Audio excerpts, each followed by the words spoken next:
Ajahn Chah used to come over to visit us at the International Forest Monastery, Wat Nana Chad.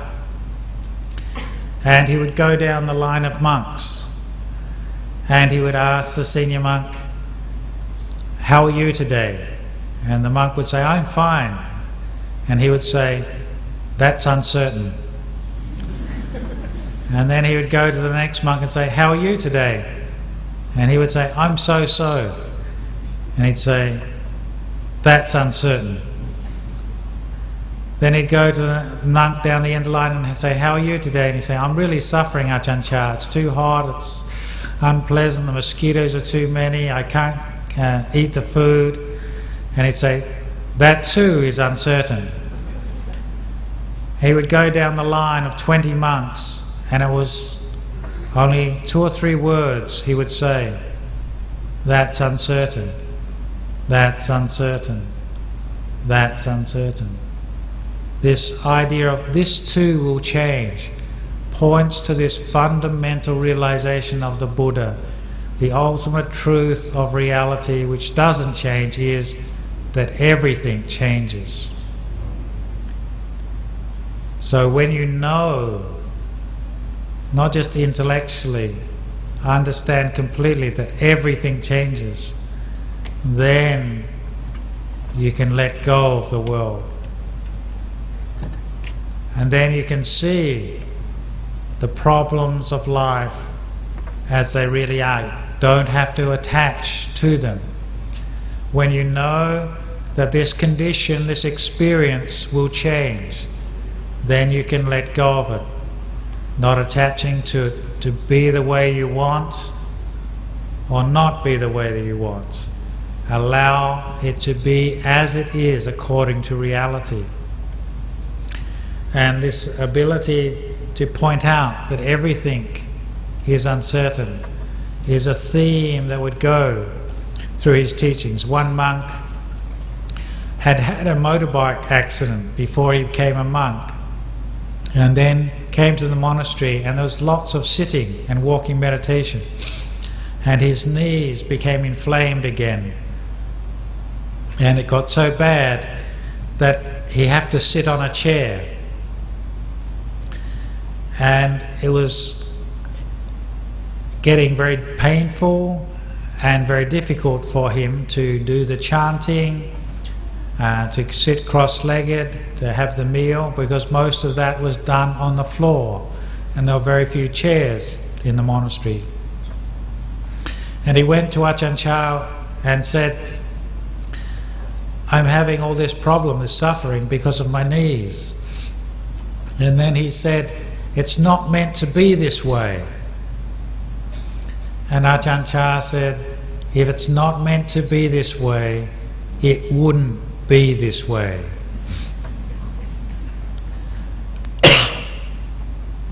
And he realized actually when he actually said that, oh, that's true. This is how it is, not how I want it to be. So he was able to observe and be aware of actually how things are. Not the way we idolize them and think they should be. And this was an important aspect of his style of teaching, to point you back. He wouldn't answer your problems and difficulties for you, but he'd get you to look at your own mind. For example, if he asked, "How are you feeling today?" and you said you're not happy, he'd always ask, "What are you attached to?" Because we know that suffering arises because of attachment. And if there's an attachment there, craving there, tanha there, then suffering will naturally arise. Then he would say, let go of the attachment, because that, as we know in the Buddha's teachings, is the ending of suffering. So that was a very skillful pattern or strategic means that you could take away for dealing with problems and difficulties and suffering within one's life, whether in the present moment or in the future. If there's suffering arising, what am I attached to? When you see the attachment, then that's what you let go of, and the suffering ceases. That is the tool that the Buddha gave us. And Ajahn Chah was just re-emphasizing the truths of the Buddha, making them clearer for us to understand. The Buddha's teachings were already clear and precise and simple, but the thing is, we need to be reminded of them. They're not teachings to be left in books, but they're teachings to be realized here and now. And so another aspect of Ajahn Chah's teachings was that he had an absolute commitment to the ways of the Buddha, the ways of doing things of the Buddha. For example, I remember one time a layperson wanted to offer a Volvo to the monastery, a car, and this was 30 years ago in the northeast of Thailand. At that time there was very, very few cars on the roads, and a Volvo was considered an incredibly expensive car, even to find in Bangkok, let alone in the northeast of Thailand. And this layman wanted to offer it to the Sangha, and particularly wanted to offer it to Ajahn Chah. So Ajahn Chah said to the layman, "I cannot receive this myself. I have to have a meeting of the Sangha first." And so he called a meeting of the Sangha, and he asked many of the monks their opinions. And some people said, well, it may be very useful if someone gets sick and needs to go to hospital. Someone else said, well, maybe it'd be useful if you receive it and you can go and give more teachings at other places, Ajahn Chah. And so people came up with various reasons to accept this expensive and generous offer. And Ajahn Chah listened to all the opinions and views of the community. Some were for and some against. And then he said, you know, what would the Buddha do? The Buddha spread the teachings for 45 years throughout India. He didn't have a car. I would be embarrassed as a disciple of the Buddha to accept this gift. At that, all the monks went silent and said, "We agree with you." And it was those examples that he would put up to the community as a way of pointing us back to our source, to the Buddha, pointing us back to the source of the teachings of the Buddha, the Four Noble Truths, the Noble Eightfold Path, the Dhamma Vinaya. The other thing that he'd always point us back was towards respect to the Sangha.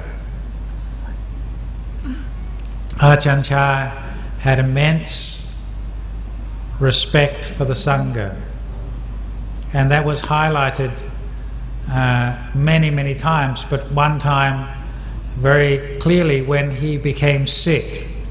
Ajahn Chah developed a condition where he had pressure of fluid on the brain, and he had a stroke, and that affected his speech and his mobility. But his mind was absolutely alert, very bright and very clear. I looked after Ajahn Chah when he was in this period of illness, but he was still teaching throughout that time. His body was sick, but his mind wasn't. And the people that would come to him would often see him sick, just in the posters you see outside in the exhibition out the front door, sometimes sitting in a wheelchair. And they would get upset and feel sorry. They'd say, I feel so sorry that a great teacher like this is sick. And I would tell them that the body you see is sick, but that's not Ajahn Chah. If Ajahn Chah was still attached to the body, then he wouldn't be the person we know as Ajahn Chah. And I saw that so many times when he wasn't concerned for the body. And one time he'd had an operation to remove phlegm from his lungs, and you could see that he realized the body was getting close to passing away. And the doctors had to, they wanted to give him a food and medicine through a nasal drip. And he didn't want that. You could see he realized that he'd had enough. This was enough for this body. There was no further reason to stay alive. It's not that he didn't want to or wish to go. There's no cause. And he refused food and medicine at that time. And so the doctors became very concerned. And so all the monks, the senior monks, came in and asked Ajahn Chah, please, could you take the medicine, could you take food, and could you take liquids further to extend your life? And he remained silent. So then the next day we had a meeting of the Sangha, and then we went to Ajahn Chah and we paid respects to him as a community of monks, and said, bowed down to him and said, Ajahn Chah, please, on behalf of the Sangha and all the laity, we request you as a community to take food and drink and extend your life for the well-being and happiness of us all. And it's only when we asked on behalf of the Sangha that he nodded his head and continued to extend his life for another 10 years. And it was because of that asking on behalf of the Sangha, because of his respect for the Sangha.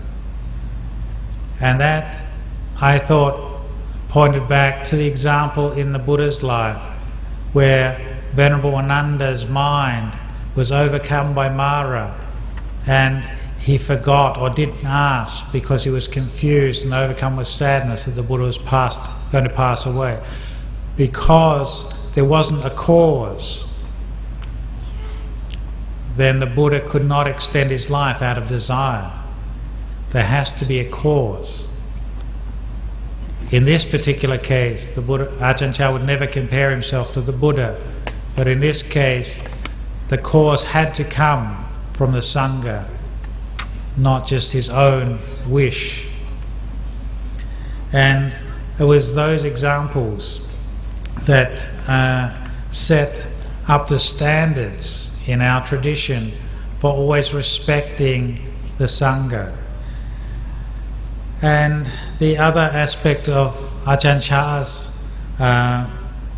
training, once you'd come to him and accepted his training, is that once you became his disciple, then he would teach you to have great patience and endurance. There was a word that's often used in Ajahn Chah's monastery, and it was called Toraman. And Toraman when translated into English, means torture. And Ajahn Chah was an expert in Toraman. But when you say that, it sounds unusual. How can a monk torture his disciples? It's interesting, you never got the feeling that there was any motivation coming from a self behind it, that it was for your own good, that somehow he saw a weakness there and he would make you rise up to the occasion. And I'll give you an example. I was sitting in the Abosada hall. We were doing the chanting of the 227 rules of the monks, and then the Ajahn Chah gave a Dhamma talk. Normally he'd talk for an hour or two and we'd leave, but this day he talked for 7 hours. Now if I talked for 7 hours to you tonight, then you would get an understanding of the word Toraman. Okay. Especially if you cannot leave this hall. You're not allowed to get up from your seat.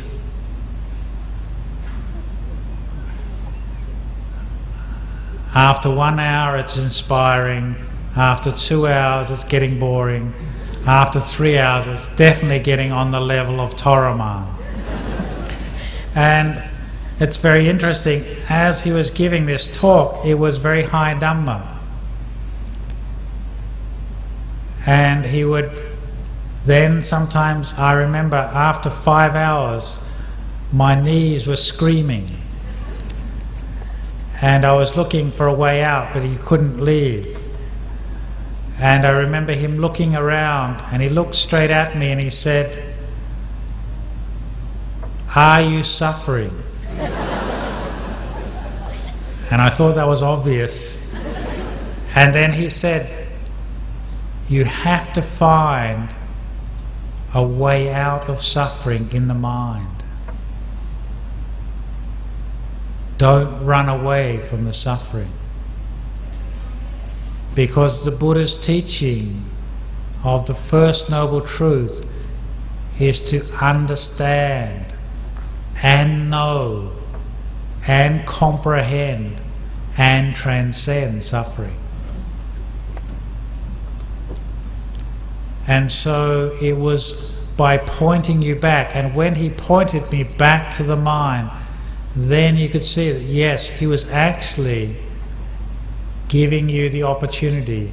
Because if you were just to sit meditation alone in your heart, you normally don't sit for 7 hours straight. When the pain gets strong in the knees, you want to shift or change. But he was using the peer group pressure of the community of monks sitting there and the pressure of the teacher sitting there. He was sitting without moving through the 7 hours as well. I'm sure his knees ached as well. But he was pointing us and each and every person back.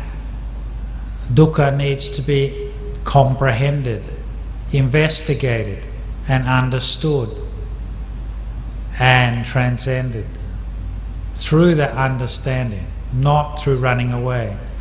And that was a great skill, but also I think his greatest skill was that he didn't lose many disciples as well. Because if it's coming from the wrong place, you cannot do that again. I cannot get my monks at my monastery to sit for 7 hours while I give a talk, because of the paramitas are not there. The Dhamma is not the same. It's just like when the Buddha would give a talk to the monks, he would talk sometimes all through the night on Dhamma, and the monks would be listening, inspired, because of the paramitas of the Buddha, the spiritual qualities the power of his mind, the power of his Dhamma teachings, the clarity of them, the skill in the presentation, and what they were pointing to, his ability to understand and comprehend the audience and the Dhamma, to teach that audience at that particular time. That is a great teacher who can do that. And not everyone can do that.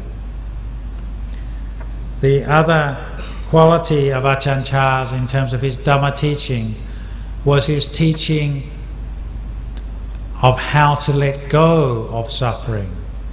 So not just pointing out to endure and be patient through what is difficult and unpleasant, but also to how to let go of things and how to put things down.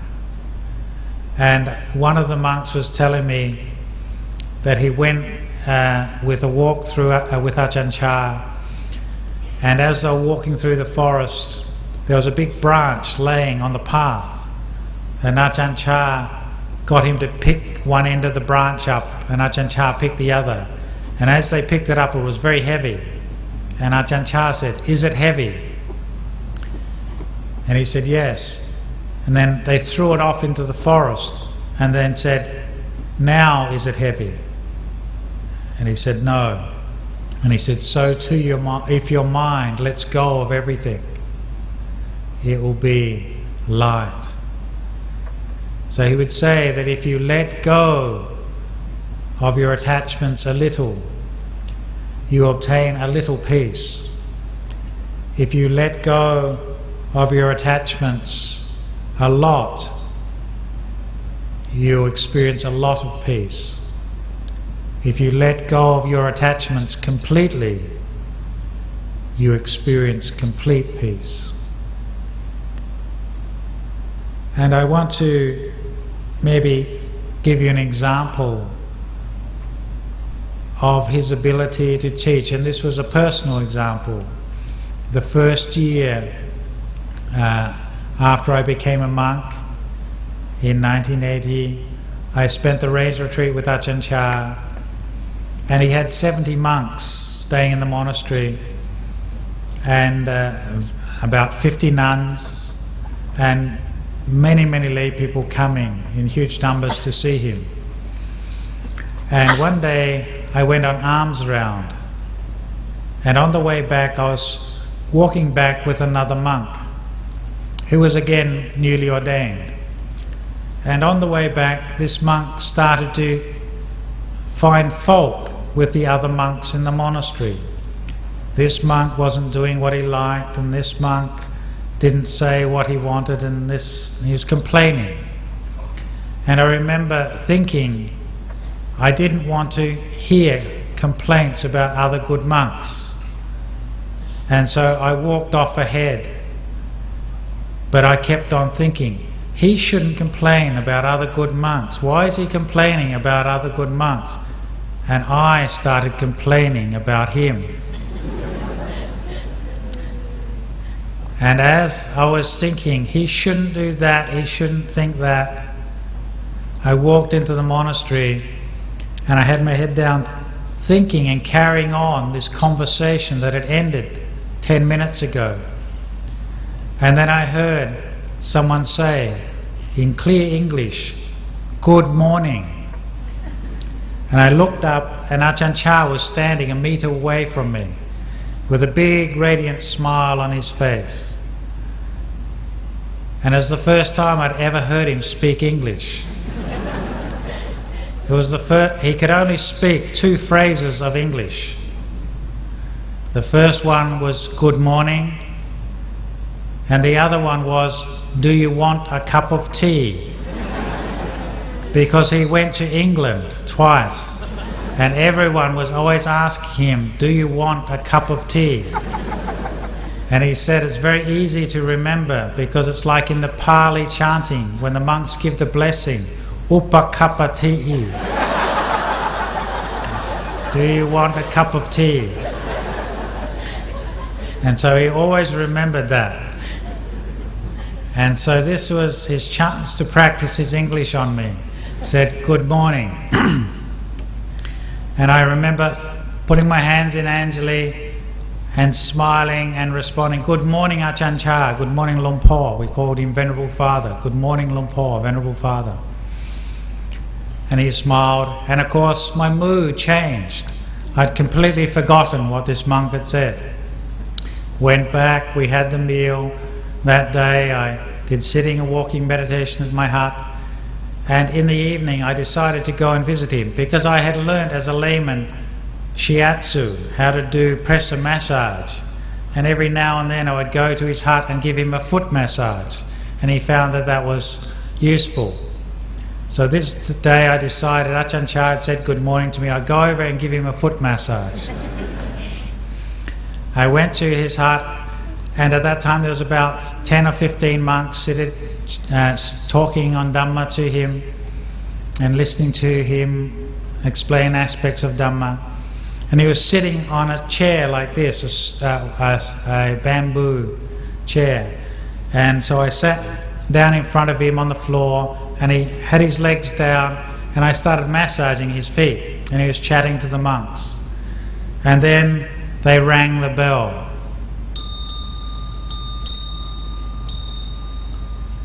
It was time for evening chanting, and the hall for the evening chanting was very close to his hut, and he told all the monks to leave and go off to do evening chanting, and he said, "Tanyana, you stay here." It was the first time I'd been alone with him. There were so many people usually around him,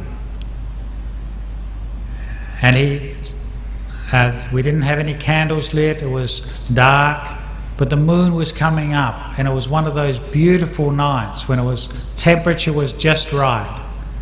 There was no mosquitoes around, and I was sitting with Ajahn Chah, and he just sat meditation, and I was massaging his feet, and then the monks started chanting, 70 monks, and I felt it was like in the heaven realms. There was listening monks chanting the praise of the Buddha, Dhamma, Sangha, and here you are repaying the debt of gratitude you owe to the teacher that the Buddha said you should do, and he was sitting there peacefully, and it was my chance to make a lot of merit. And just as I felt like my mind was in the heaven realms, he kicked me in the chest, and I fell backwards and hit my head. And then he pointed at me and said, "See? One monk says something you don't like, and then another monk says good morning, and you're delighted all day. Do not get lost in the words of others. Watch your own mind." And then he gave me a Dhamma talk about not delighting in or getting lost in the words of others, whether it's praise or blame, whether we like it or don't. As he would say, if we like it, that's good. If we don't like it, that's good. If it's good, that's good. If it's bad, that's good. And that, I was taken back, and I sat with my hands in Anjali's. He gave a very long talk to me. But the thing that impressed me the most was that he knew me better than I knew myself. And also I was moved by his compassion, that I felt very much the compassion of, like the Buddha. We read in the suttas that in the morning the Buddha would sit meditation and use his knowledges and psychic powers to pervade the world and see, who shall I help today? Out of compassion. And then he would go and teach Angulimala, for example, and help him out of compassion, relieving him from his suffering.